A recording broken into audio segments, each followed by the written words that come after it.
lwakubanga abantu betubeera nabo be balina emitima emibi, not because they want bagizimba buzimbi, kubanga toyinza kukwata tugeze nga olaba mwami Kyagulanyi nodda ku bantu be n'obasanjaga nga asanjaga ente, okitegeera nojja n'ewange n'okola kyekimu n'ogenda n'embalala n'okola kyekimu n'olowooza nti bwe banaakusinkana bajja kusimayiringa. Oba ontegedde bulungi? Ate naawe Bobi Wine tojja kujja nga buli w'okwata akazindaalo ovuma omuntu n'omuvumira n'abaana be n'ab'eŋŋanda ze n'olowooza nti buli wanaakusinkana ajja kukola ki? Ajja kusimayiringa. Ajja kusimayiringa. By the way, ekyo tekiraga bukulembeze. Obukulembeze, you have to give dignity and respect. The main goal is not about hatred. The main goal is how do we make our country better than other countries? How do we make our citizens, our natives, enjoy their country, to be proud of their nation, to love their nation, to see that, wow, I'm proud to be a Ugandan. The way you see Americans. I'm proud to be a Ugandans. Naye ntambula bannange nosanga omwana ng'alyo yabonaabona naye ng'omugamba okudda e Kampala agamba at least nfiira ku ddungu. I'm honest with you.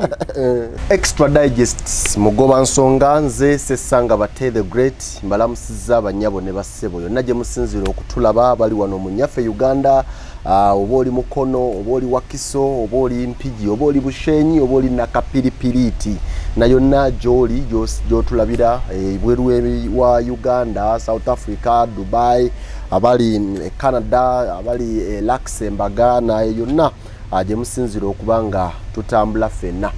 Bwe tutyo bwe tutambuza emirimu, bwe tutyo bwe tukola. Olunaku olwaleero tugenda kwogera ensonga z'eggwanga, issues of national importance, era nga tugenda kumwenyamu wadde ng'ensonga zinaaba serious. Gwe ndi naye ye mukulu Katumba, Mr. President. Tugenda kumanya oba 2026 inshallah agenda kuddamu avuganye. But of course bingi ebyamutuusibwako mu process ey'okunoonya akalulu n'okwegula obuganzi eri bannayuganda abetugenda okuwayawayamu n'okumanya mbadde mutubuuza bannaye Katumba ali luddawa, bannaye Katumba ali luddawa. One day twafuna ku luyimba nga Katumba akubye hiiti ne tumulaba nga n'ebintu ebirala bingi. Sebo nsanyusa okulaba. Nange nsanyusa okusanga sebo. Bitambula bitya? Tugezaako mpola mpola. Tukwasaganya wano na wali okulaba nga eggwanga lifuuka lye twagala okulaba. Newankubadde ate nze nga sekirina omusisobola digusaayo neera ffenna nammwe abatulaba fe balina okugusa eggwanga lyaffe gye lirina okugenda. Bannayuganda baakumanya nnyo n'erinnya baakuwa nti Katumba oyee. Bannayuganda ndowooza tebantegeera. Tebakutegeera bati. Bakumanya naye ne batantegeera. Bakumanya ne batakutegeera. Bamanya bumanya ne batantegeera. Singa bakutegeera singa gw'oli mu State House. Kyogamba. N'ebirowoozo byange birungi. Omanyi nali sina budget eri awo nti ya media, kati bakozesa media to overlap my good ideas for the nation. Embeera egamba ki? Embeera bwetyo tugipambana nga bulijjo. N'enkola y'abavubuka bweri saawukana ku bavubuka balala kye bayitamu kye tuyitamu. Mbadde ndudde okulaba kati weggamba nti kuliko akalulu mba mutuufu kubanga okuva ku kalulu mbadde siddanga mukulaba. I know. Kati bwenka kulisa kati mba mutuufu. Okuva kalulu wayiseewo ebbanga okuva lwondaba naye mbadde nkola ebintu bingi. Bingi nnyo bingi. Kubanga ekisooka akalulu kennyini tekaali ka bwenkanya nga okalaba neera process y'emu. Natera ngo bagamba omuntu wabanga yalonda akulira akakiiko k'ebyokulonda of course tewabeera mazima ndowooza n'ekyo mwakirabye. Ekyo nzize nga nkibagamba. Kati wabanga neera yalonda Chief Justice newonaagenda mu kkooti enjawulo ki? Zero. Wabanga yalonda IGP kiba kitegeeza n'abapoliisi byonna bye banaabanga babakola zero.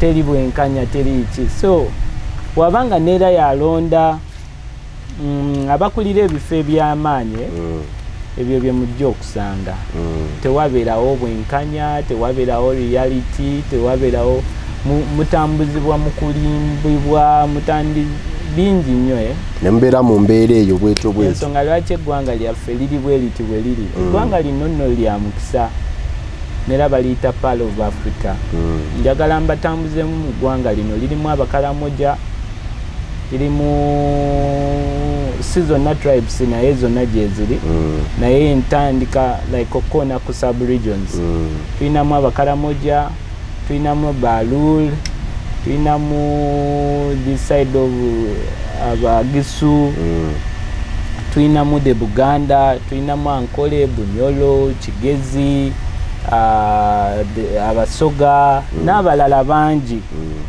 besitogedde basebeyi n'ebisigadde. We are rich in culture. We have beautiful sceneries. Nera mbeera wano ne ngamba singa eggwanga lyaffe teryalina birungi bye lirina nti osobola okukanyuga ekijanjaalo ne kikula nga lyali ddungu ndowooza singa tekukyali bantu kituufu naye ate otambula mu nsi ez'enjawulo nga ddungu nga ate munange bali bulungi not because nti not because nti tebalina oba nti banjawulo kuffe just because they are too patriotic for their nation nti n'abakozi abakolera eggwanga baagaliza ensi yaabwe omanye ekintu kino kitandikira kuffe abantu then nekidda eri kubatigena nga kikula nga kigaziwa.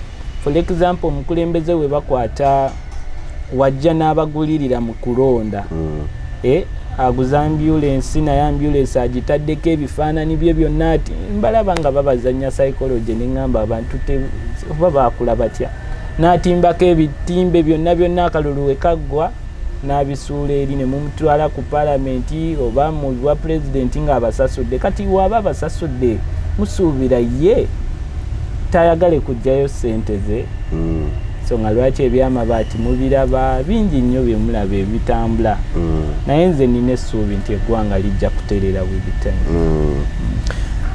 akalulu kewasooka okwetabamu kuba pulezidenti bingi ebyalimu waliwo wakolera ka statement akatambula ennyo. Did you hear anyone say Katumba oyee mwali luddawo ebintu ebyo nakakolera side ze Kagadi actually nze nali simanyi the way they took it but nali too frustrated nti nava side ze gundi ze Bunyoro okuva mu bwakabaka bwe Bunyoro nga maze okulaba prime minister nenzijja nga bansindiikiriza oba oyimirirako poliisi nekugamba weeyongereyo oba oyimirirawo poliisi nekugamba weeyongereyo ne tutuuka e Kagadimba nakwogerako n'abantu nawo ne banzijawo misinde so ngendo tuuka ku petrol station mwe bannamawulire munzijeko bite ate ng'owa poliisi aŋŋamba am campaigning at the petrol station so awo tagali we yajjira ne mugamba why I'm not campaigning I'm here to give these people a bite so no reason as to why you force me into you campaigning ne mugamba now did you hear me saying anything like Katumba oyee campaigning or doing anything so it went that viral naye ebyo byonna bibaawo campaigns bwezityo wezibeera kyenasuubiza abantu bye nabagamba bye bajja okulaba kati bye balaba betroyo mu Luganda kweku okulibwamu olukwe abakulembeze abaliwo ndowooza mubalabye nga baba betroyinze emirundi mingi omunaku yeeyongera kunyigirizibwa bannabyabufuzi politics kati akutte waggulu ne wansi naye ndowooza Uganda weetuuse I think politics should go aside and we start seeking for leadership because our country we are fighting against ourselves but in other countries ezikula they are fighting against other nations like in terms of development in terms of bakulaakulanya kati njagala kusomesaayo ekintu kino tulina ebintu bya mirundi ebiri tulinamu gye tuyita government ne tubeeramu ne gye tuyita state state yeno ebeera eteekeddwawo by the constitution. State is Uganda. Government be bano bannabyabufuzi oba bye tuyita abakulembeze bammwe nti buli luvannyuma lw'emyaka 5 gavumenti ekyuka. Oluusi abamu baddawo ne beeraalizaawo naye bakyuka. Naye state esigalawo. Kati gavumenti yeeriwa? Gavumenti yeno gyolabanga nti president alondeddwa n'alonda kabineti ye, bakabineti ba MPs, abo bonna abali political, ba ministers biki. Lwakubanga kati kyonoonese nti permanent secretary takyakula to like growing to a know-how. Know-how like being technical. When you technical, ebintu bibeera clear. Nti wajja osomye naye n'otandikira tugeze mu kusiimuula n'olinnya bwotyo by rank paka ofuuka manager. Bw'ofuuka manager, ED, nova kubwa ED n'ogenda paka kubwa permanent secretary. Then kubwa permanent secretary wova n'ogenda n'ogamba ofuuke state minister. You a minister representing a state. Si appointment nga bwe ziri kati nti onsanyusiza gundi nkuwadde kino nkuwadde linganga omukulembeze wange oli Amini yagabanga amaduuka. Okitegedde kati that's how they are giving. Onsanyusiza kwata, onsanyusiza kwata. Bawa rewards. But it's like a reward. How is it affecting the nation? Nti state has lost its power and now the government goes to an individual. So when it goes to an individual, all the decisions made are made from emotional decisions. Not rational. Nti abantu bajja ono n'aleeta ekirowoozo n'oli ebagamba nti 10 lisinze ababiri. Kiba kitegeeza nti ekirowoozo kye 10 kitegeerekeka. Kiyise. So kati state bajja ne bagiwamba. Ensonga lwaki tutunulira ebintu wano ebimu n'otabyogerako. Not because toyina kyabyogerako naye nga oli mizannyo gy'abali ate mw'oyagala oyogerere. Okitegeera? Teri muzannyo gw'oyogereramu. Nze mulimu kati ebintu ebita wasting my time. Kati ng'ekyabaddeko mbu namweze abantu mugende ku kkubo musimayiringe zituuke mu matu. Mubalage essanyu. Mubalage essanyu naye are they really kyogamu yajja nga abantu bali bulungi essanyu bali bakaka bateekawo liki. Katumba oyingira kuba president okuvuganya. Wali obaddeko omukulembeze Samuel ya before? Ebyo nzize mbibagamba nze nkuze ndi mukulembeze. Ate nga sikerangako awo nkozi nesimbawo ndowooza mirundi nga 12. Naye most of the time badde handpicked. Wesimbawo? Kusomero eyo naawe bimanyi ebyamasomero. Ebyamasomero. No, and wembuliza abantu bebabuuza nti omuntu wakeera n'afuna guts naye kati ngenda kuvuganya kuba president. Kankubulire ekintu kino. Bwe bwa MP kankubulire ekintu kino. There are two things. There is what we call a leader and a politician. A politician is groomed. Wabao, even they have mentors. So and so mentored me, so and so mentored me. A leader is nurtured by God. Ensonga lwaki oza abaana 10 n'obeerawo n'ogamba naye ono yajja okunsikira. Tono yalimu ensa. Kabaka tebamuguluminga. Ne waaba akulidde mu ttale amala n'afuuka ate n'abakyusa. Oba ntegedde bulungi. So kikyengezaako okuleeta nti nange nagulumingibwa. Politics mulaba ate I'm happy that politics gwendaba ndabye ali original. Nera politics I have an overview.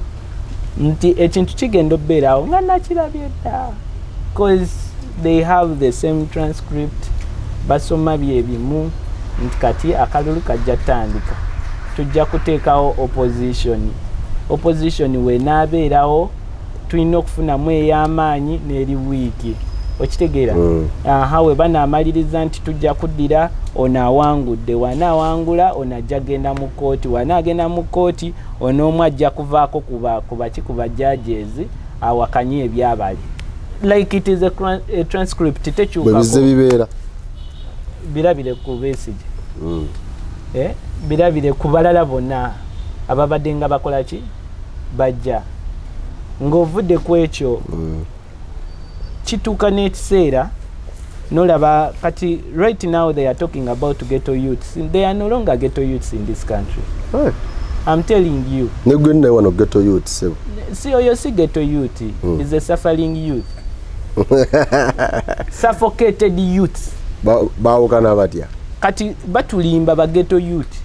Ba ghetto youth be bantu edda abakuliranga mu mbeera eya ghetto kunywa sigala ey'omugoteko kunywa sigala kusiba maviiri kusiba mpale nga ziri wansi mu bubina ebibeera ebyo byomulaba baserebu bamwe be muyita baserebu bye baateekangawo ontegera bulungi kati right now tulina abaana abasomye n'abatasomyeko naye nga they are fighting for future but they are suffocated oba ontegedde bulungi nga they are the 80%. Kati batukwekako dizi 20% abali mu zigeto oba ontegeera bulungi naye nga naawe geto waliyo only average nga 20% nga 20% naye ng'omanyi nti Uganda 70% geto kiri bwe kiti waliwo okubeera congestion nti tugeze nga wolaba eno wansi mu Kabalagala oba Kamoocha Kabalagala n'ebisigadde they are congested since they are congested nera bulabika nga zigetos nera mubeeramu abaana ababonaabona mu zigeto naye kati tewakyali njawulo wakati w'oweeri naawe ali wano abamu beekwese mu nnyumba z'abakitaabwe kankubuli ng'ali eyo muvubuka yasoma emirimu gyabula kubanga is a son of nobody tata we n'agamba ate omwana wange anaasula ku kkubo kamuwa akaziga akole ki abeerekaawo nga waayiya we call them actually hustlers right now the hustlers are more than ghettos abeeyita ba ghetto youths kati right now they are 40s tewakyali mijijijijja emijiji gino egijja geto zizaala naye jjukira bagenda bazisaanyaawo mpola ontegera bulungi we bajja kasokoso ne bamwesibako okukakana nga babakoze ki babasenze ne bagattagattako ne bagira kati toyinza kuŋŋamba nti abali wano e Kamoocha abali wali they are the 70% of the youth ekyo mukitwala bubi oba ontegera bulungi we have the hustlers who are very many in this country including those ghetto people nga gwoli awo osula mu nyumba ya kitaawo obwezezza emyaka 3 ogenda mwana otobye naye maama kati mbuulira kilo ya sukali ya mmeka ndudde ogula sukali kilo ya mmeka nga weesiimye nyinza okuba nga simunywa mama kilo ya 5 bageto youth boyogera edda bamugulanga 10 mmeka 13 asina 3 2 2 oba ntegera bulungi kati tuveeyo omuti gwa sabbuuni gwa mmeka 6 kudda waggulu 6 emyeru egyo eminene ne wali egye 3 obwozi obwa bbulu oba ntegera bulungi kilo ya kawunga eri ku mmeka 208 edda yali ku mmeka 10 kati ofunye omusala gwa yenga ogujja nawa tokola ofuna lejja yatya nti I tried to look for the jobs naye zakola ki yabula kati wenkwatako wano nenkwatako wali here there at the end of the day nja kufunayo ko tugeze emitwalo ng'ebiri oba 3 kati ebiri eje 3 jitunulira olabe. Do you know that we are going to have people nera likiridde nnyo kyekisinza okunnuma omutima nti my generation is coming abaana abato right now who are like abali mu P6 P7 ne below nti they are going to clock 30s 40s nga they have nothing to show. Andi binambisanyawo. Si kubisanyawo. They are given no opportunity to do anything. Kankuwa example. Numirirwa nnyo nga abaana abageto babakozesa using them. Oba ntegera bulungi. Kankuwa example. Mwami Museveni yagenda okufuna obwa minister nga ine emyaka emeka. 36, 35. 36, 35. Yagenda okutandika okukola mu State House nga ine emyaka emeka. Ndozera muba minister State House muba ne bond. Yali in his 20s. Nesimbawo nono ani ono general kwa president. Yeah, twaina mutu mukunde, twaina mu Biralo yakomawo. Oyo Biralo yakoma 216. Twaina mu ono mulala Jeno muntu. Mugisha muntu mubuze yafuka CDF ku myaka emeka. In his 20s. Look at this generation, the people of 20s, how they look. Oba ntegera bulungi. Ask Bobi Wine when did he first buy his car? In his 20s. In his 20s. Calculate how many youths right now in 20s do own cars. Kabe artist. Very few in the numbers. Are you seeing what I'm trying to mean? Omutawana guliwa. Omutawana guli nti. Kiki kiretedde ekyo nti wali eri tubale emyaka 2 emabega nti ng'omuntu emyaka 23, 22 asobola okwegulira emmotoka ye, but today n'omuntu emyaka 35 okugula yawo ka Primo oba ka Wish guba mukisanyira bamutwala nga wakiti. The challenge is, one, before the government used to work for its people, they could create that better environment for the young generation to get involved. You understand? Mentorship. The system was there to mentor young people to come on board. Right now, ali mu office tayagala jikola ki? Kujivamu. Oba ntegera bulungi. Yeah. Mama azaala omwana nakola mu office n'agamba mutabani we ekifo ky'omuwa omulimu at least agenda dde yasome masters. Ekyo tuddayo ku education system. Oba ntegera bulungi. Taxation policy eyabavubuka tetugirina wano e Uganda nti youth bakubala ng'oli eyatandikedde okukola business. Otandisa akadala wakakateekako URA simanyi KCCA simanyi biki byonna nga bijja bikola ki rent labor ogenda okukakananga ne capital ate yakoze eki yalugenda kati mbulira omuvubuka anatandikira tugende mu kuyimba jo nabadde ntudde mu Uganda Airlines nampulira n'obusungu nengamba really even our own nga movies ezirimu wokebera wano ku Bugundi movies ezirimu siza Uganda. To be honest, in our own country, yes, you're flying to Dubai. How will someone of Dubai know that in Uganda we have rich cultures? We have artists. Obontegedde. Edda twaberanga nezi award nga really it is genuine. The whole world feels that there was an award. The purpose of those awards zali za kuelevatinga bayimbi bano ba upcoming.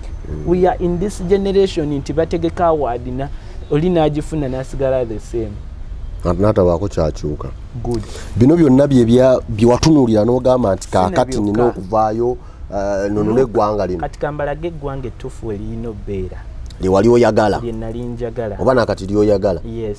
Eggwanga ettuufu lye twagala lyeyonga government yekolerera abana Uganda. I mean Ugandans sagala mugatike. You understand? Being a citizen in my country, you have an extra mile. You toina kube musiyo. You understand? Yeah. You entitled to land because you a citizen. Tuina muno banji nnyo abatalina ne we basula. Nga bagwira balina we basula. Nkikuddiramu. Oba kiraba. Having a national ID fully a Ugandan by descendants kye kitandikibwako by descendants kiqualifying okuyingira mu Uganda gye twagala. Uganda nga abantu baagala ensi yaabwe nga gavumenti yekolerera abannayuganda. What do you mean?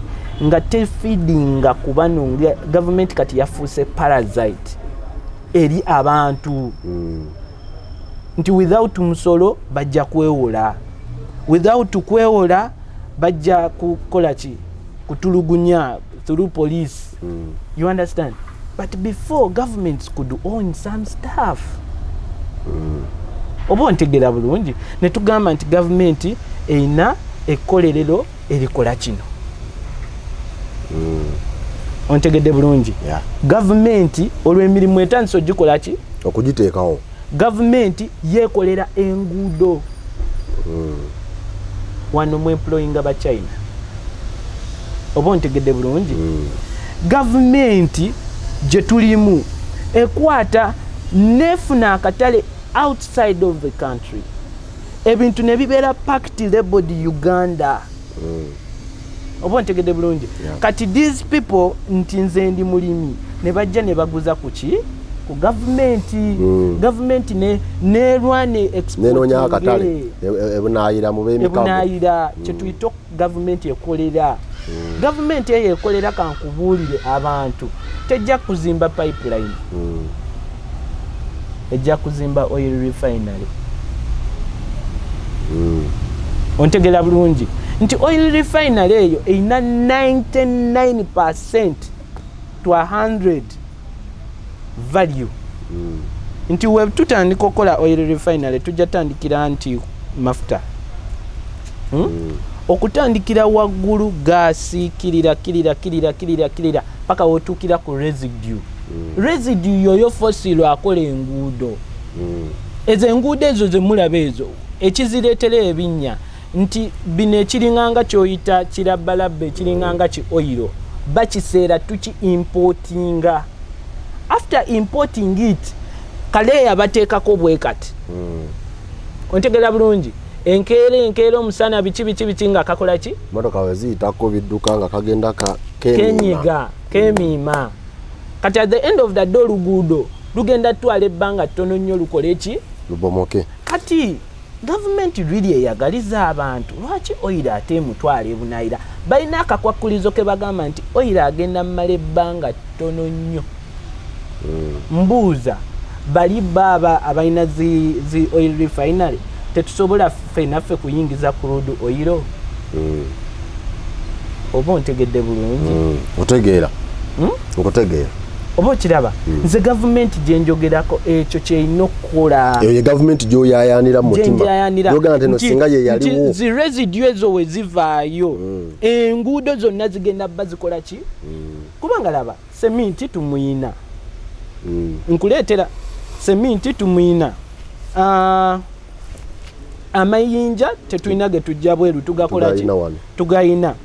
Tuyina obusobozi obugula zi tractor. Tuyina abaana abasomye. Oba ntegera bulungi?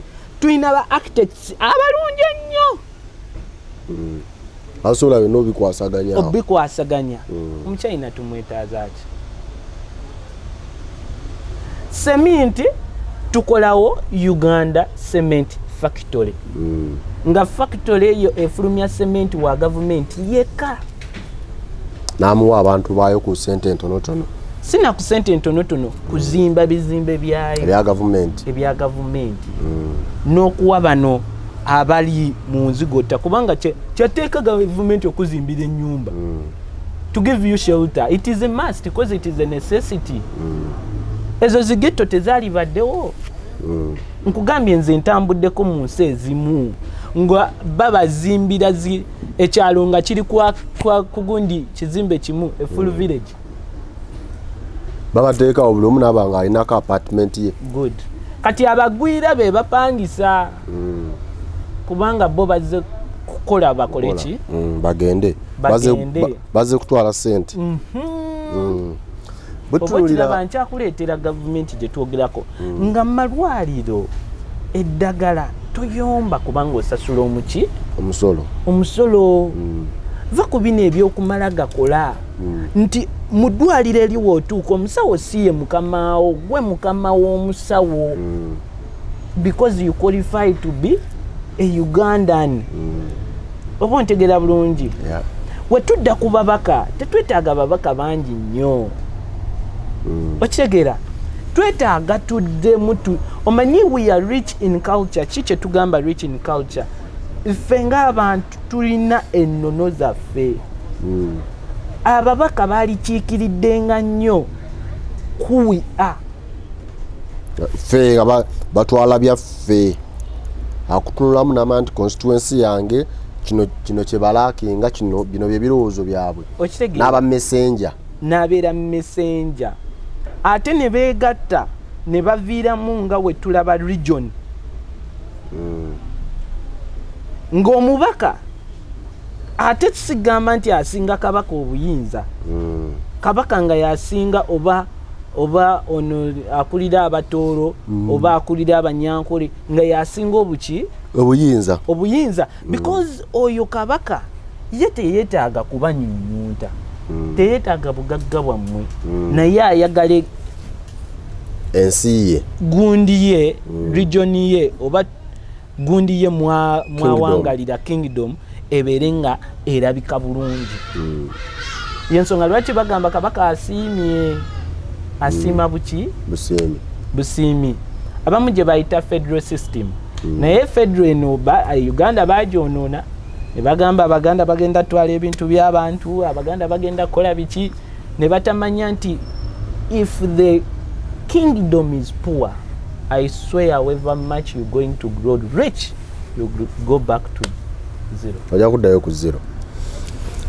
Ani yakuteekamu omutima ogwo ogenda okuvuganya kwa president maama taata tebakinteekangamu kuze nkirako okuze oyagala awo noga nti awo kuze njagala awo kuze njagala omanyi gwe nga bwotyo bwoli si gwe yeekera ku makya n'ogamba ngenda beera journalist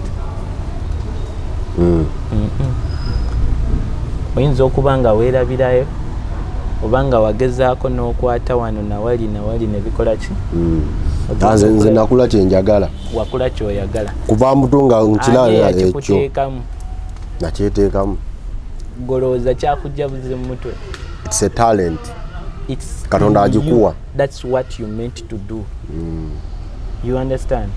Kati nze in a political game I don't need to be explained. Your first move will tell me where you go. Ani yakuteeka mu sente? Some Ugandans who are really willing for change. Abalabire ewala. No, kengamba Katumba gye wali yonna ne baga nti yonna gy'olivaayo ffe twagala ogire wano. Omanyi ebise ebisinga abantu bateeka mu sente. Siwe kiri. Olaba Katonda akola ebintu bisatu. Asooka na kulonda na kuchoosing by name. Okuchoosing by name gwe nawe yakulonda lwalinnya lyo na kuchoosing n'agamba ye gwe ogenda beera ekyo kyoli gwe kwe kutandika kiwulira then olumala naku anointing anointing yetya nakutaka amafuta kyetuyita oba okwawula nakwawula mbaki mubalala then later nakumentalinga nakunakyalinga ensonga lwaki lwe wagamba si lwe watandika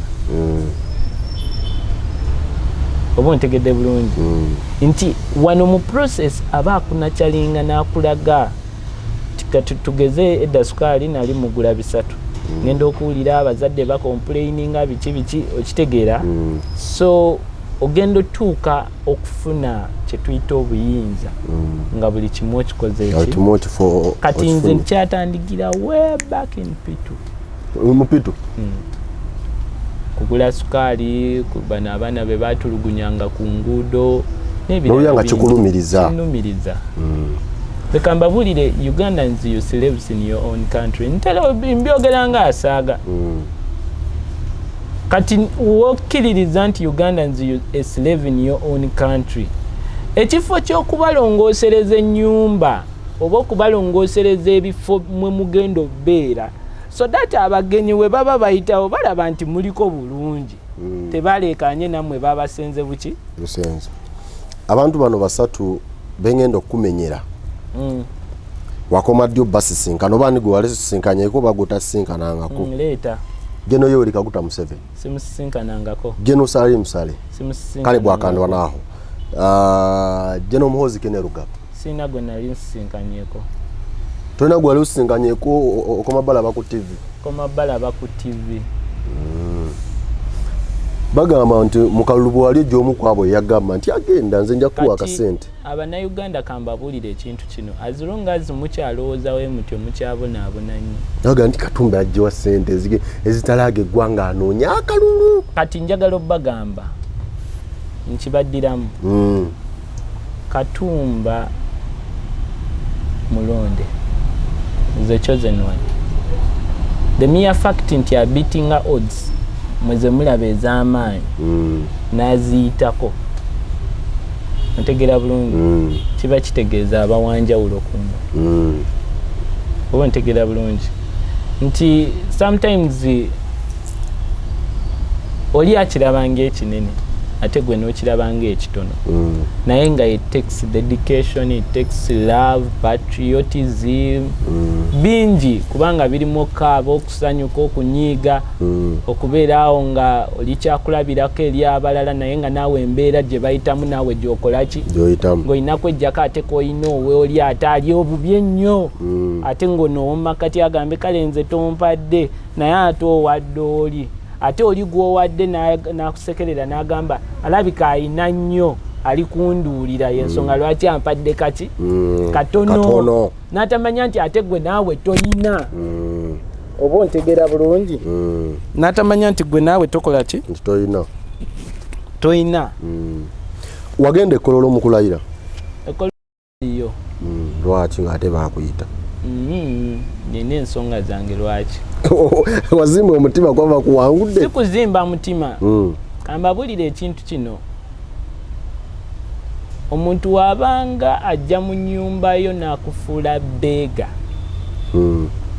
nakolera amateeka ewakaawo ate tolina mulaga nti osanyuse nnyo kubanga yalina buli kimu waliwo mu kunoonya kampeyini awo konvoyero yayisiŋŋanya neya Bobi Wine n'osanyuka n'omukubira endungu naye yasanyuka nampita nange nemuyita nemwebuuzaako mwekuba bwamaki lwaki tewandekera ekintu tekiri about kulekera ekintu kiri nti kikyogattako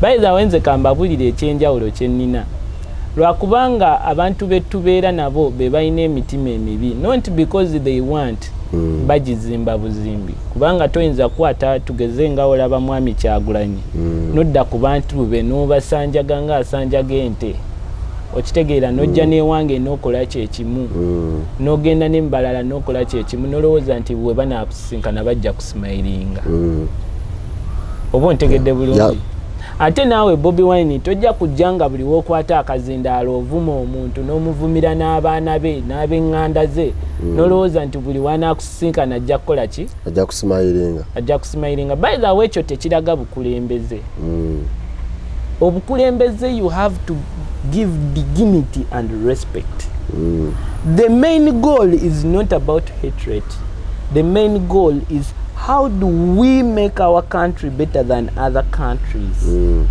How do we make our citizens, our natives, enjoy their country, to be proud of their nation, to love their nation, to see that, wow, I'm proud to be a Ugandan. The way you see Americans. I'm proud to be a Ugandan. Naye ntambula bannange nosanga omwana ngali yabonaabona naye ng'omugamba okudda e Kampala agamba at least nfiira ku ddungu. I'm honest with you. Nfiira ku ddungu naye nga sizze Kampala ate nga be bangi naddala abavubuka nga yagenda kye yaleka e Uganda wano tayinza kigamba balala nga kyokya. Abantu bano abengenda okumenyera kikyo basingako kyosobola okunnyonnyola omuntu naga nti Katumba yagwanidde okuba entebe mu ntebe. General Museveni gwe wavuganya naye, Kyagulanyi gwe wavuganya naye, Patrick Oboya Muriat ne Nobert Mao ne General Tumukunde. Kati nkuleetera oba tunulira bonna tekuliya ina future. Nali mukulembeze talina future. Singa yalina future, singa Uganda eringa California ku myaka gyagifugidde. Manyi okubeera nga gw'oli mu kifo w'otudde awo gwakera ku makya n'ogamba omanyi twetaaga okuzimba ekibuga ekipya. Ate n'okolakola amagezi nga newowandiikira ani ajja kugamba nja kugulayo ekizimbe kimu. Future eri bright okusingira Tumukunde. Nja kuleetera. Nja kugulayo ekizimbe kitya? Kimu. Nja kuwola ssente ozimbe eddwaliro limu. Oba ontegedde bulungi. N'ogamba gwali mu kifo ekyo n'ogamba twetaagayo ka oil refinery abatuuze baffe balime gula mafuta ku bbeeyi eya waggulu ennyo. Nti omusolo tugujje kugafuluma. Awo etteeka likyukemu ti agafuluma eggwanga omusolo tugakola ki? Ate si musse kinnoomu yagafulumya gavumenti yalina okuba nga egakola ki? Egafulumya. Oba nga olina olukkusa. Kati golooza abo balina future. Oyo tuzzaawo. Kati tudde ku mulala oyo mukulaze nti future yaggwawo. Ali kutunuulira how can I maintain myself in power? How can I make Ugandans suffer more? How can I sagala kwogera bingi. Oyo gwe balangirira akulembedde eyamuddirira yali Bobi Wine. Kyagulanyi. Kati Kyagulanyi sijja mwogerako bubi, yalaba embeera n'asitukiramu. Oba ntegera bulungi nga nange bwe nalaba embeera nakola ki? Nokeera ku makya. Naye bamuwadde ku buyinza. Naye atulaze naye alabika nga talina future. Obuyinza bwe bamuwadde. Kati sebo batufuga aba Museveni ne Bobi Wine. Naffe gye tuli tubafuga naye ffe tetulina nnyo maanyi nga bo. Parliament bagirimu bameka? Babiri. Ye nani? Ne Museveni. Ono ye leader of opposition. Oli ye leader of government business. Oli ye leader of government business. Myaka twakatambula emeka? Esatu. Ekitebe kimetameta kitya? Naye mbuuliraayo. Kebe pulani bupulani. Oba okabba kabbe. Kebe pulani bupulani. Eyeddwaliro. Dwaliro kyandi eddwaliro linakolebwa government. Nedda ssebo. Mwenna muli government. That's why akera kumacha n'agamba mwami Mpuuga dako wabbali Ssenyonyi jangu genda okebere essaawa zino Ssenyonyi oba emmotoka gyatambulirako teriiko yugi. Anti kwekyo Bobi Wine aweereza ng'ayita mbabaka mu parliament. Si kuweereza. Mpuuga bw'agenda n'agamba nti kino kikoleddwa bubi, Kosase bwejja akakiiko kakulembera n'agamba nti kino kikoleddwa bubi, Ssenyonyi gy'abadde kati Sseggona gy'ali. Bobi Wine aba atambula kubanga ajaga nti government gye twetaaga manifesto yaffe kino na kino na kino. Ati kati nkubuulira. General Museveni ne government ye kye bakola. Sokoleke kankubuulire. Ekisooka tutandikire mu mateeka. Mateeka ku mulembe gwabwe guno gwe bayisizza amateeka aganyigiriza nnyo bannayuganda. Ngaliriwa kubanga amateeka gasinze okunyigiriza abantu. Act. Nti landlord akkirizibwa okujja mu nnyumba yo n'ajjamu TV n'agitunda ne yeesasulira rent. Mwana wattu oba oyingira ennyumba osasula emyezi emeka? Esatu. Naye oba ogifuluma bakuwa omwezi gutya? Gumu. Ate kati bakikyusizza bateekako olina kusasulira mwezi nga gumu ebiri mu advance gwe bayita security. Oba kyenjogerako kiraba? Nandi Kyagulanyi talina majority mu parliament. But he has powers. Let me tell you, majority kankubireko kino ekintu. We babeera bayise etteeka waliyo kye tuyita sitting. Ng'abantu nti parliament yonna yakoze eki? Yatudde. Nkugambye parliament ya 4 something. jamu abantu nkaaga baleme kutuula nga bayise eryo etteeka olaba oba linaayita teriyita nga liyita litya ate palamenti eba ejjudde mwe abantu ba wansi bye mutakola ki batambulira ku kokasi bye biki bano babaddemu NRM mweri UPC mweri DP mweri kati mweri UP ne mutabaamu kankubuulire babala namba nti this percentage should be in andi kati abaka bitano yes. 57 lemise kati abaini UP bali 57 ne bali ni yenti waliyo be batabala bano 57 nga kuliko ne ba staffs bayo bonna kati abaka Buganda 529 tugambe bojjako abaini UP 57 ne bali ni yenti babiri kale tubale 60 ku bantu bitano bejjudde abantu bina mwana mama ebejjudde leader of opposition gyali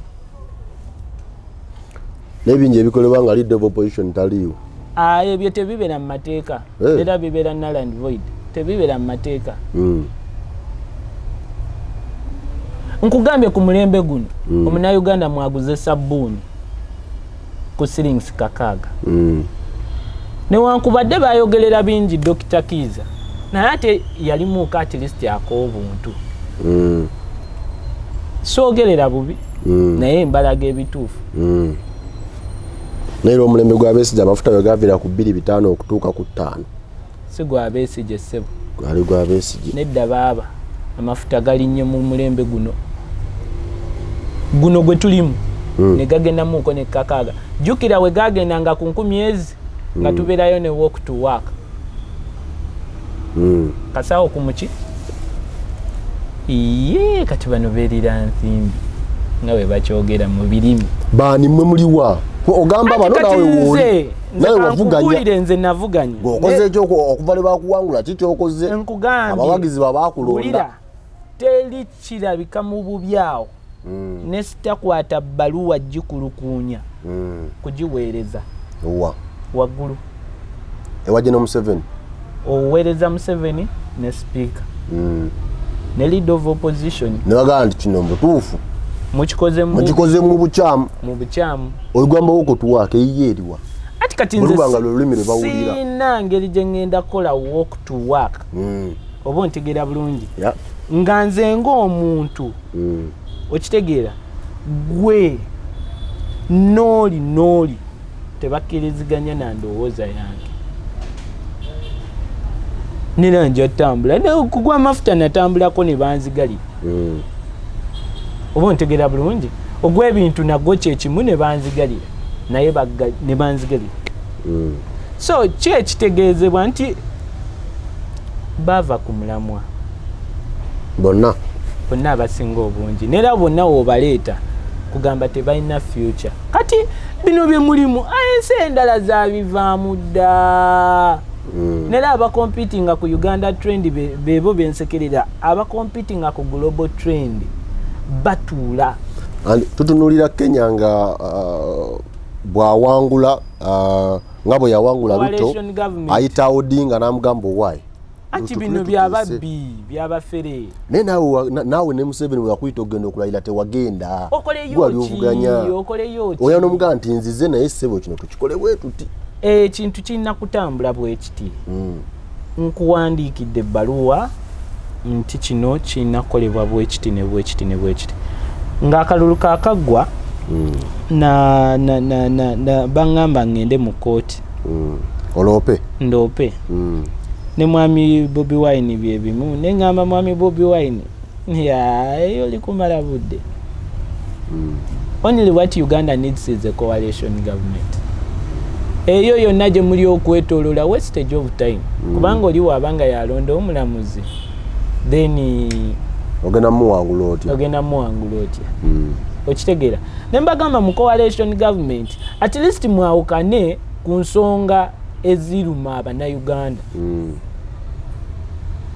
oli agambe nti agenda kuzimba pipeline gogambe twetaaga refinery kati tulabe debate wakati w'abaagala refinery n'abaagala pipeline yes ebikyala wabiteeka ebikyala byajja wakawangula bikubugiriza ekibuga yali nonsense wa media ne bibeeramu mu media ne batambuza byonna bye baagala twalabanga ebikyala nga bikuwembejja bikujje ezo nsi ebyo biwe bityo media Katumba yesimba wano kufuna byana kambabuulire Abannayuganda mulina okukyuka manyi Uganda wobeera too serious you're not considered when ate you vagabond they give you hype because why ebintu ebina amakulu tebabiwa nnyo makulu it's because aba controlling media baba bagala kuyisaawo ebitalinaamu ki mumalire obudde kwebyo for them they pass every day gulire ki eritambudde olunaku olwaleero okuyimba akukomyawo era twakulaba okuyo okuyimba naawe ng'omuntu yenna afunye omukisa ayimbibwako nera ennyimba iwe ziba z'abavubuka naawe weetabamu okitegeera naye nga it doesn't mean that olina okuyimba okola ekya no they don't make sense naye neither way teri movement etambula without songs wali ze Twitter encouragement songs motivational songs ezibeerawo nga zibagamba kino kyo kirina okolebwa kati olwo lwali encouraging lwali motivation limbo lwali ndowooza bali basuuta oba kusuuta muntu waawe lwali twagala Katumba waffe amanye ebizibu byaffe ekituufu nze abimanyi naye all in all eggwanga lyammwe lino newe mundabambuze it is not because siraba bitambula naye ndaba we waste a lot of time on nonsense and instead of looking at sense kati right now nera mwe abali ebweru mbasekeredde munagenda okudda nga abasinga abeewamwe baafa dda nga baafa batya baafa ssenyiga tebabawuliza anti oyinza okumuwuliza naye nga ssenyiga enaamutwala omanye ssenyiga baayodde mu myezi gino 3 naye gavumenti wali ogiwuliddeko erina kyekola okugjako bba tegannaamu yafuuka naamu n'afuuka naamu omuntu wayimirira ku luguudo n'agamba nti ate nga babagambye mugende musimayiringa abakulu tubawese ekitiibwa omuntu wayimirira n'agamba nti Katumba yamala obudde bwe okwesimbawo omuddamu ki oyo siina nakyakumuddamu kitegeeza nti okomawo mu feezi ey'okubiri 2026 omanye ensonga lwaki siina kyakumuddamu mba ndaba mmala na budde bwange okumuddamu okomawo 2026 kubanga omuntu atandaba nga nzija atannonda omanyidde oba aba yakulonda atafa ku ki kankubulira omuntu akulonze afuna value eyakaluluke akakuuma kyogamba si kakuuma kyokka naye muye afuna value nera aba akugoberera nnyo n'agamba Katumba yayogedde ku kino Katumba yayogedde ku kiri Katumba yakoze kino like they keep on following your trend nera wookozeemuuko n'owabamuuko ogenda olaba ka message ku Facebook oba ku Twitter oba ku kinga kagamba naye wano okozeemuuko wano wawabye oba ontegeera bulungi webityo ebitambula naye obeerawo ng'omukulembezeewo tomanyi nawa waasula aliga yekwese ng'owulira muwulire nti oba aliwa omukulembeze yenna alina okubeera nga buli kyakola kiinako bekikyusa obulamu 2026 tumulengera byatandikidde dda akalulu baakabbye nadda iye tewalabye lisiti y'abyokulonda be balonze kati mbulira justice eriwa so tobiriimu naye twayogerako oko ne tusaba bakole gundi ennongoosereza naye oba bali kuki naye tujja kwogera olulimi lwe bategeera kyokka kye nnyinza okugamba olinda bwe kinaba ekiseera ekituufu ng'okomawo nga Katonda asiimye singa gwe wawangula biki bye wali badde okoze mu myaka gino 2 n'ekitundu 3 myaka 5 tegiba 3 ngamba okitukidde olwaleero wali badde okoze ekyo olwaleero amateeka mangi nnyo agaali kyuse neera Abannayuganda mwali eyagalidde mu nsi yammwe gavumenti yali tandise obbakolera ekifo ky'okubanyuunyuuta mwalirabye ng'ebintu bikyuka enguudo nga zikolebwa muve mu zino ze bakolebwa oluguudo lumu luliko Abachina luliko abafere b'omu Uganda luliko bamafiya luliko abantu nga 10 abaluliirako kyokka terunatandika kukola ki kolebwa sente ne we bazita ate waliwo eya blockinga wano eya blockinga wali simanyi eyali bloka wano okitegeera so conclusively byonna wobonga obigasse nti mwalirabye eggwanga eppya kubanga nze am a visionary leader I prefer more of future I compete on a global trend saawa zino temwalizaawo okuleekaana na simanyi namadagala biki at least each region walibaddewooko nga olaba surplus eri eyo at least each region walibaddeyo nze nali nsinzirira nnyo okulaba nga emphasizinga nnyo zi regions ezo okuziraba nga tuzi encouraging citizenship yalibadde nga really people are proud n'abaana nze teri mwana nnuma nga ali ku kyeyo njagala odde Uganda ng'ogamba really this is my country ng'ekweyagaza okola mulimu ki Katumba kola emirimu mingi kulaba nga mbeerawo mirimu ki mingi kyolina okumanya ensonga lwaki mbuuzizza abantu be balina emirimu gye bakuwa Katumba tamusajja oyo nti wafuuka advisor w'omukulu nti yaga mutabani wange beera ate waliwo gwawo obwa advisor n'atamulaalaasa waliwo gwawo omulimu n'atamulaalaasa neera singa nina omulimu gwenkola nga gwa gavumenti mwali gulabye naye ndi muyiribi neera naddayo mu kuyiriba ebintu byange nga bwe nali njiribedde ndi muyiribi am a hustler I hustle to make a living. I hustle to change my nation.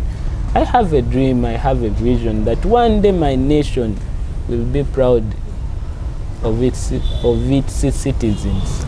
Mama wamutuukirirako ngo akalulu kawedde naga nti mwana wange mama ani akuzaala owange yafa omukuza wa famire yo ne yali badde omukuza naye yafa kati oliwo ku bwani bwa Katonda yafa of recent one ebintu bino bye tuyitamu bingi kugambya abaffe babanyiga mpola ono ne bamugjawo oli ne bamugjawo neera nga ojjokaaba nero just nekikusigala ku mutima kigundi yeyatta owange gundi yeyatta owange gundi yeyatta owange nga bakukyalo oba obamanyi toyinza kuŋŋamba omuntu abadde mulamu n'alwa n'afunamu kamaleeriya n'agenda mu ddwaliro ate n'avaayo mu ddwaliro nadda n'afuna simanyi biki n'afa olabye ddala nga tekisoboka kugambye waliwo n'omu ku bankuza bizinensi ye yonna baagikuba ne bagissa ku ttaka ekyensinga okunnuma nti ne we baamugoba tewali kiriwo wayiseewo emyaka egi 3 bamugoba kuba weesimbawo kuba kyekyo kyennyini nze banzibye enfunda ze sitamanyi muwendo ewaka wennyini nga bajja n'amagye ne batwalako lwakubanga folusi we choose peace ne tugamba tukole ki essaawa eno bega kitegeeza obulamu bwe buli matigga nnyo n'amaanyi neera Katonda yakumba walipootinga ku poliisi nti kati oyinza okuloopa omubbi eri omubbi NTV yajja nekavalinga story nammwe mwagiraba oba yabatuukako ne tugenda ne mu kakiiko kano aka palamenti ne mbyogerako omu ku bapalamenti n'agamba olimba ne mulaga vidiyo ekirungi bwabeerawo kamera ng'ezo bazikulaba n'agamba wiyasole byonna bize nga bibeerawo so kati twabamanyiira nawulidde abamu ku bakulembeze abavuganya nti waliwo code threats babatiisatiisa ababaka ba palamenti baani bingi naye kati naawe ate bw'otandika okwogera bino naawe oba otutiisa kambabuulire ekintu kino si kyangu. Oli walowooza nti mubi ye nga mubi alowooza n'abalala bamwetoolodde baki kati aba alina kukola ye byalowooza. Naye state njiddamu nga njitunuulira nti state of Uganda, we came to serve the nation, we came to revive our nation, we came to revitalize our nation. Your purpose of your existence is to protect us as a state, not as a government. If at all it happens one day, it happens, we get something, the community will turn against you. Obako obusembe eri abawagizi bo ntisiza boga nti obulamu bwo buli matigga otambulira ku bwa Katonda buli kaseera mukama ndowooza tondabye wenna nojja ng'olinga omubbi si toli mubbi. Anze mbadde mmanyi nti era ngambye gwe mbadde naye nti Katumba atambula masiki alina enkuufira ya Museveni agira bwati nemugamba musajja kiki kati nangamba muneekyabikali eddembe lyayagala olaba bawuculi naawe zoobiraba bawuculi ate bangi nnyo ne be batoogera abasaanawo mu ngeri gye mutakola ki tetutamanya. Nera bwe muwuliranga omuntu ng'aludde ebbanga nga temumuwuliza mukyekingeko. Yesu ati nakubidde simu nengamba waayo omusajja mukyekingeko era omusajja munywanyi wawe kamunoonyeko ndabe ate bamanyi oteekawo bisitole simanyi agenda bweru simanyi ebyo sitole ebyo tebabalimba nti nze ngenda ebweru ne mmalayo ennaku ezisukka 10. ne sente ozijjawa akosooka okamumaliriyo buli kaseera obeera mitala w'amayanja andikana mitala w'amayanja tova bweru nakati kusanze bafuna visa. Ulira those who see value in us they fight tooth to nail to get the sense from us. Ontegera abo abatulabamu omugaso balwana nnyo okufuna ebirungi ebitulimu. Ebweru ogenze kusomesa kugabana ideas kubuulira ngiri most of the time mbangenda ku things about leadership conferences ez'abavubuka emiyiribo gyange nganze omu naye ebiseera ebisinga mba mpitiddwa abantu abategerekeka. Yes, kubanga waliwo yasoma katabo kange n'akaforwardingira abalala so kati in case they want someone to help them they come to me. Tonda mwebaza yampa amagezi. Amina. Nera temulowooza nti mugenda kukulemberebwa bantu bagamba ab'ekibogwe bakuwa akalulu kawe bamanye nti bakatadde emikono emituufu. Ab'ekibogwe just myaka just because of biology nti emyaka mito naye obwongo ne ideologies nkulu. Emyaka oyine wewozeze emeka kati nina 27 ansekeredde president akyasinze okuba omuto. Nalabye Kagwanjala nga agamba munze yali badde wali munnamu simanyi nga nyaniriza abantu munange Katonda yansusaayo yaweeyo naye kyamukisa nnyo nti Uganda efunye omukulembeze ajagala. By the way, I love my country. Nera bwe ngende eyo yonna gye mbeera mbagamba come and visit Uganda. Come and visit Uganda. This is the pearl of Africa. The beautiful nation. Yes. Whenever I see the crane flying out, ngamba yes newankubadde ebibiwe ebiri at least tulinayo ka crane aka flying abiki out. Naye ate ekyannumye yadde n'akayimba wenna ng'okolera gundi Uganda Airlines nga gwategeka ebintu abantu bye balaba ebyokusanyusaamu nga ebikeeping abantu bize. Abannayuganda bawandiika obutabo jjamu obw'abazungu. Abannayuganda ng'oggyeko obutabo Abannayuganda bakola films ennungi muggyemu ebi Nigeria. Abannayuganda bayimba ennyimba ennungi muteekemu ennyimba z'Abannayuganda mu mixinge kale nga we mukigamba nti si ya Uganda yokka flying mu nsi ez'enjala naye mukole eki mu mixinge. ate when it comes to culture, do not expose one culture. Yes, tumanya abagikulira waje muva naye tuinamu the itesos. People would love to enjoy African culture. Balabeka abateso, balabeka abasoga, balabeka abanyoro, abanyankole, abaganda, not one culture. Ontegera bulungi. Nze sijja kulimba nti ninye ennyonyi endala. Uganda Airlines. Unless nga jengenda tekola ki? Tetuukayo. Naye at least njirinya nentuusaako wentuuse ey'ekiwago eyo. Nogirinya ebiwago. Ontegedde? Why? Because I love the pearl of Africa. This is who we are. We are very beautiful. This is a beautiful nation. Abakulembeze n'abo ab'emitima emibi. Ate but they are not Ugandans. Kubanga Uganda. No ogenda n'omusange Russia. Really abera mu Uganda. They are welcoming. They are happy. They, you know, fe tuli bantu Katonda yatukola tuli banjawulo. Oba kiwulira? Yeah. So we shall fight to make our Uganda better. Tweyanziza nnyo, tweyanzeege tutambudde ne mukulu Katumba olwaleero. Omu ku bavuganya ku ntebe y'obukulembeze bw'eggwanga 2020 era omukulembeze addako inshallah. Omukulembeze omulonde chosen by God gwe tubadde naye olwaleero extra digest mugoba nsonga natambudde ne Dan Mugoya. Tujja kwongera okubanga tuleeta abantu nga bano tubeeko n'ebyetugabana ate n'okuddamu ebibuuzo yammwe bingi bye muba mwebuuza bye mutuweereza ku masimu gaffe, so whenever we meet them tubabuuza ebibuuzo ebyo ne baba nga babawa answers. Sebo tweyanziza nnyo okubaako naawe. Wali akatalekeka kano wano Katumba nina emyaka mitono nnyo naye si mitono, nina ideology nini naye ekisinga okugamba gwe Munnayuganda nkimanyi tuyita mu mbeera mbi nnyo n'ennungi ebeeramu naye embeera mbi abamu ne mutuuka n'okwekyawa ensi yammwe n'ebatama naye mbabuulira kyonna byonna mubikole naye mwagala eggwanga lyammwe. Eggwanga lyammwe is who you are.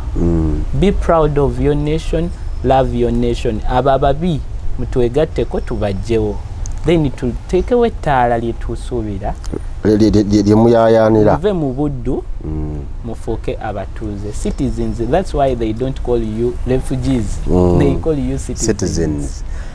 Kama abakuume tujja kuddamu olundi inshallah. Extra digest mugoba nsonga bwe tutambudde akuume.